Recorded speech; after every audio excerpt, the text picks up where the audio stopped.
Za koje, recimo, teorije zavere misliš da uopšte nisu teorije i da ih je možda i banalno više svrstavati u taj koš, jer eto, negde se ispostavilo da zaista žive, da su istine?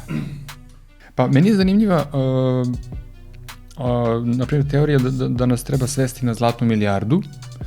Sad, negde neka logična objašnjenja mi kažu bilo bi imalo bi smisla da nas bude toliko da nas potruju, unište ratovima, šta ti ja znam, a s druge strane, pa čekaj, zar oni ne ubiraju poreze od tih 8 milijardi, što bi sami sebi ukidali poreze, mislim, 8 milijardi ljudi plaća negde nešto, doprinosi, šta ja znam.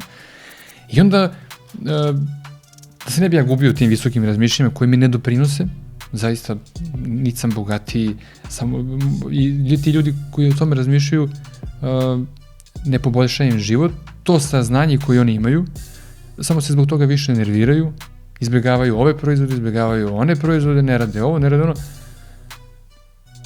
Sad opet mogu da kažem, da, nije li to onaj mali uticaj, pa ako svi to ne budemo radili, promeni se. Pa da, ima i toga. Mislim, otprilike sve je negde na sredini.